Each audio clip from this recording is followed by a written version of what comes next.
जी नाजरीन, आप सबकी सलामती हो। मैं आपको बताना चाहता हूँ गुजरनावाला मंडियाला वड़ैच में हमारे गिरजाघर के ऊपर फायरिंग की गई है। ना सिर्फ गिरजाघर के ऊपर फायरिंग की गई है, बताया जा रहा है कि मसीही घरानों के ऊपर जो वहाँ के रहायशी हैं उन घरानों के ऊपर भी फायरिंग की गई है। चर्च की क्रॉस के को फायरिंग करके गिराने की कोशिश की गई है और मसीही लोगों को जान से मार देने की धमकी दी जा रही है। मंडियाला वड़ैच से पार साहब हमारे साथ लाइन पर मौजूद है। जी पार साहब, मुझे बताइएगा कि बताया जा रहा है कि चर्च पर हमला हुआ है और चर्च की क्रॉस को गिराने की कोशिश की जा रही है और लोगों को भी जान से मार देने की धमकी दी जा रही है। जी पार साहब, बताइएगा ये वाकया कब और कैसे पेश आया है?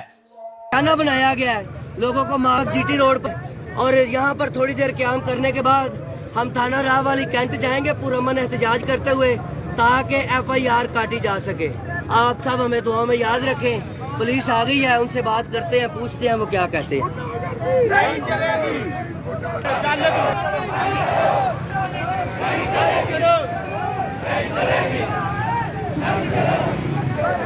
जी नाज़रीन, जिस तरह आप देख रहे हैं कि लोग बहुत बड़ी तादाद में हमारे मसीही बहन भाई जो हैं वो गुजरनावाला GT रोड पर निकले हुए हैं। GT रोड उन्होंने बंद किया हुआ है और अभी तक इस वाक़े का नोटिस नहीं लिया गया, ना ही अभी इसकी FIR जो है वो काटी जा चुकी है। मैं आप सबसे दरख्वास्त करता हूं कि आप अपने मसीही बहन भाइयों की आवाज़ को बुलंद करने के लिए अपने मसीही बहन भाइयों के साथ खड़े हों, ताकि जब भी कभी ऐसा कुछ सान्या पेश आता है, वाक़या पेश आता है, हम सब मिलकर अपने मसीही बहन भाइयों की आवाज बन सके। मैं आपको बताना चाहता हूं, जिस तरह दिन ब दिन मुल्क पाकिस्तान में कभी तो हमारे गिरजाघरों पर फायरिंग की जाती है, कभी हमारे बच्चों को टॉर्चर किया जाता है। मैं आपसे सबसे दरख्वास्त करता हूं, ये बढ़ते हुए जुल्म सितम के खिलाफ आप अपनी आवाज उठाएं और जहां कहीं भी आप पाकिस्तान में रहते हैं, अपने मसीही बहन भाइयों की खातिर आप खुदारा उनके साथ खड़े हों।